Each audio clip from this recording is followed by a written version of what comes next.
So I got in a nice little public fun debate. There was no ill intent. It was actually an interesting topic.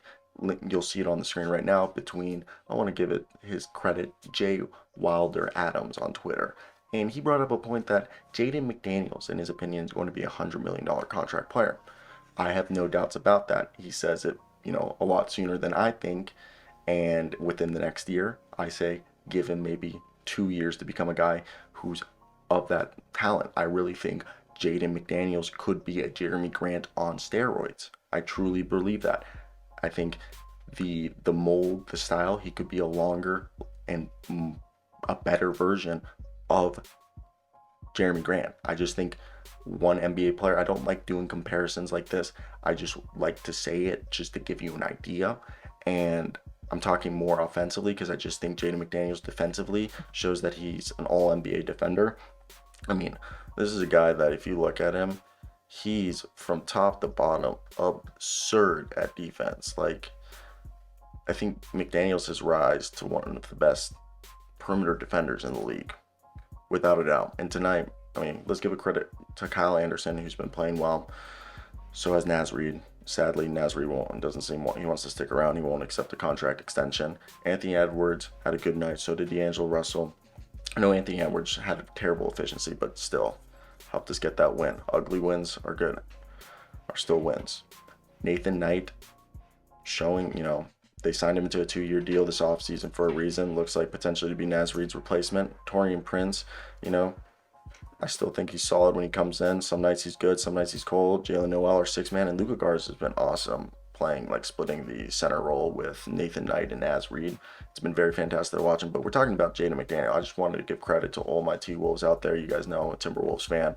So with that being said, Jaden McDaniels, let's just spitball to you guys about stuff that Jaden McDaniels has been doing, which is just otherworldly. It feels like the way that he's playing, especially since the injuries that have happened to their front court, which kind of has somewhat been a blessing in disguise. But for the season, he's averaging 11.7 points, 53% almost from the field, 40% from three, 4 rebounds, 2 assists, a block, and a steal a night. But over the last 10 games, this guy's put up his numbers to 55% from the field, almost 52% from three, and he's grabbing about 4 boards, dishing out 3 assists, stealing a block a night, and got his numbers up to 13 and a half points. And he's only committing not three turnovers, 3 fouls a night, and only 1.5 turnovers. So the splits are good, to be honest.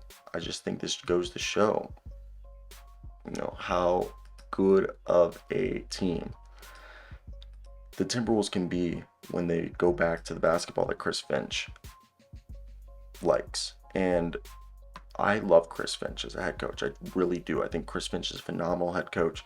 He was chosen by Nick Nurse to be his lead assistant because when Nick Nurse, if you've read his autobiography like him, he frequently mentions Chris Finch as basically his arch rival slash frenemy slash friend who he faced all over the world in different leagues as like the opposing head coach.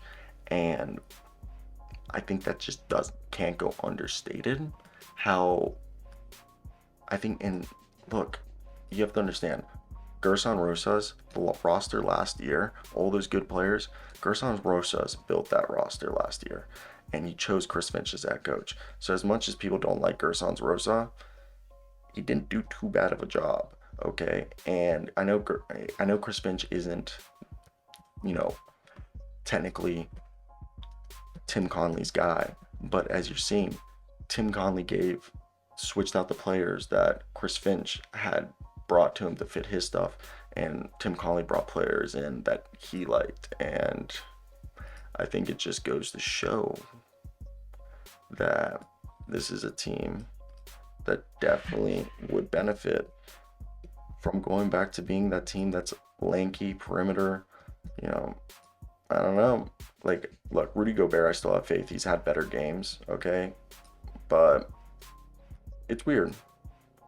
I'm and I just want Rudy to play well. I want Karl Anthony Towns to play well. I want them to coexist. I'm just done hearing Timberwolves fans in every media outlet being like they gotta trade Cat, they gotta do that. And I've been somebody who said that. So I'm even part of that. But at this point I just want everyone for it to work out. So we don't have to, we took a step forward in this offseason, we potentially took 2 steps backwards. And I don't want that to be a thing that happens. Or, I think everyone here, if you're a Timberwolves fan, you want the success of the team.